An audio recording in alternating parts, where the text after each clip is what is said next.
Fala galera, beleza? Hoje nós iremos falar um pouquinho a respeito do ciclo reprodutivo das briófitas, seres tão lindos, mas tão desprezados por nós. Iremos então focar no seu ciclo reprodutivo, mas também falaremos um pouquinho a respeito das suas características gerais. Vamos lá?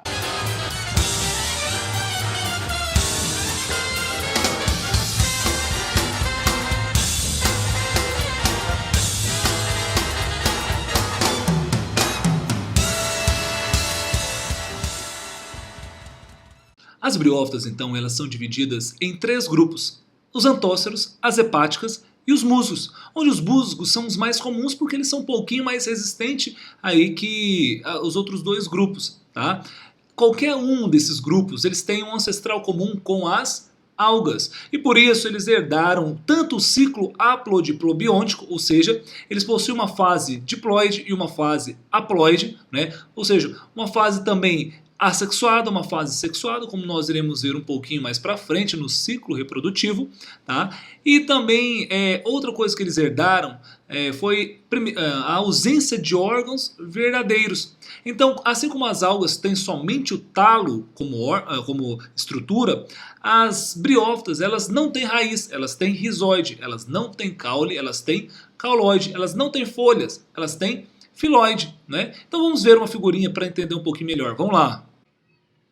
Então vamos falar um pouquinho agora aqui das estruturas do musgo, né? O musgo é dividido em gametófito e esporófito. Essa estrutura que iremos ver agora é o esporófito, não é? A parte que vai então formar os esporos, tá? E temos também o gametófito, que é a parte que vai produzir os gametas. Então o esporófito, ele surgiu após a fecundação.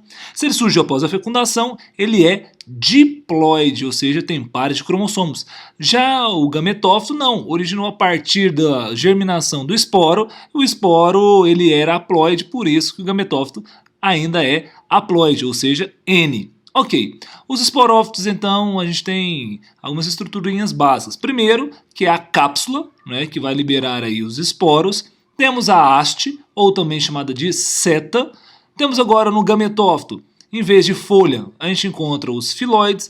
Em vez de caule, nós encontramos o cauloide. E em vez de raiz, os rizóides, né? O rizóide, o cauloide e o filóide são então estruturas que não podem ser consideradas como órgãos verdadeiros.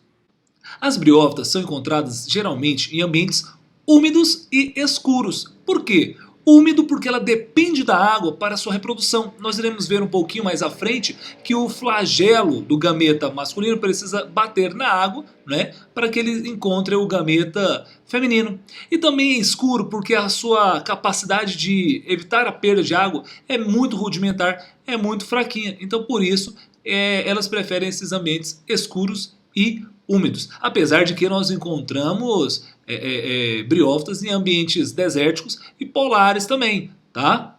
Então eu coloquei essa figurinha só para te mostrar que realmente é verdade, né? Muitos alunos duvidam aí que existem briófitas que vivem em ambientes polares. Então olha aqui, ó, você tem uma árvore, né, no meio do gelo, você tem briófitas aqui grudadas no tronco dessa árvore, porque elas amam troncos de árvores e rochas, né? E você tem até briófitas aqui no meio desse gelo, tá bom? Aqui você também, um ambiente bem geladinho, né? E as briófitas todas grudadas aqui no caule dessa árvore. E aqui também, no meio do deserto, né? Você tem uma rocha cheia de musgo aqui, não é? Cheio de briófitas. E também, ó, outra foto, numa região mais desértica, cheio de musgo. Ou seja, não é somente ambientes úmidos e escuros, apesar de que esses são os ambientes preferidos. Mas elas conseguem se adaptar, né? Algumas espécies conseguem se adaptar a ambientes um pouco mais diferentes, né? Como muito frio e também muito quente com a ausência de chuvas, ok? Então vamos tomar agora o musgo como um padrão de briófitas, onde você tem a fase de gametófito e a fase de esporófito. O gametófito é a fase mais desenvolvida e permanente. Em qualquer época do ano, nós encontramos o gametófito ali. Já o esporófito não. O esporófito só aparece na época da reprodução. Então ele é menos desenvolvido e transitório. O gametófito ele origina a partir da germinação de um esporo haploide, por isso o gametófito também é haploide. Agora o esporófito não, ele origina a partir da fecundação de um anterozoide com a oosfera, ou seja, restabeleceu-se a diploidia. Por isso então o esporófito ele é diploide. Vamos ver então uma figurinha para entender um pouquinho melhor, vamos lá. Aqui nós temos um ciclo reprodutivo das briófitas, onde aqui você tem essa briófitazinha, né? Que é um gametófito e o esporófito. Então aqui o gametófito de verdinho e esporófito, né, de marronzinho aqui. Esse esporófito então terá sua cápsula sofrendo meiose, ou seja, o processo de divisão celular, onde nós reduzimos a quantidade de cromossomos, né? Reduzimos ao meio a quantidade de cromossomos e ao realizar essa divisão celular produzir então os esporos.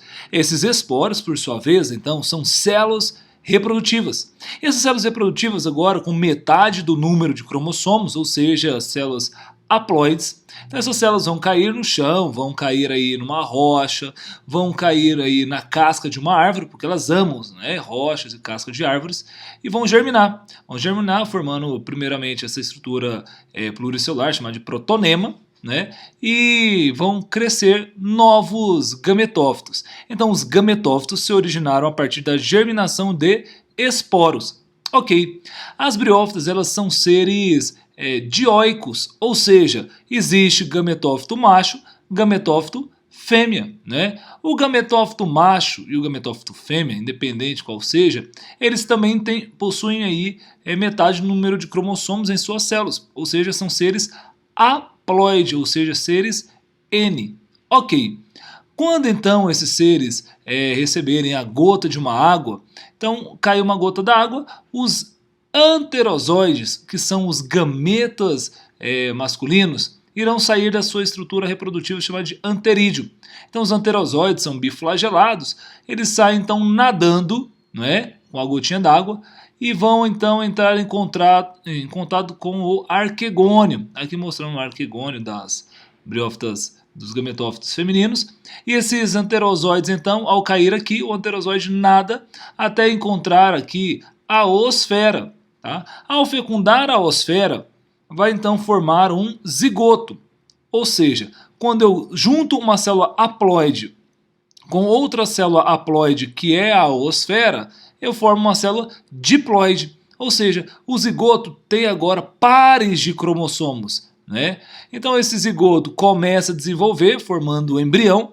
O embrião começa a desenvolver, formando então um esporófito jovem, que vai crescer, vai desenvolver e vai formar um esporófito maduro. Esse esporófito maduro, por sua vez, vai então sofrer o processo de divisão celular, chamado de meiose, produzindo novos esporos que vão cair de novo em um substrato, vão germinar, dando origem a gametófitos masculinos e femininos. O masculino vai produzir o anterozoide lá no anterídeo, a oosfera é produzida no arquegônio.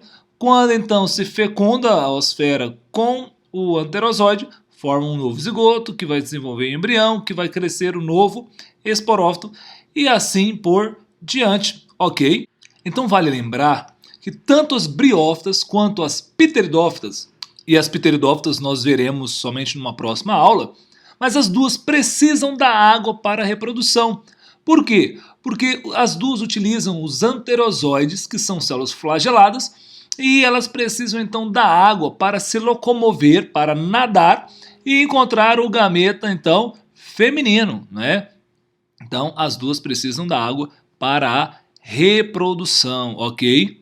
Então ficamos por aqui, espero que todos tenham gostado. Se você gostou então, curta esse vídeo, compartilhe com seus colegas, né? Se você não é inscrito ainda, se inscreva no canal, porque assim que sair uma nova videoaula, você será o primeiro a receber.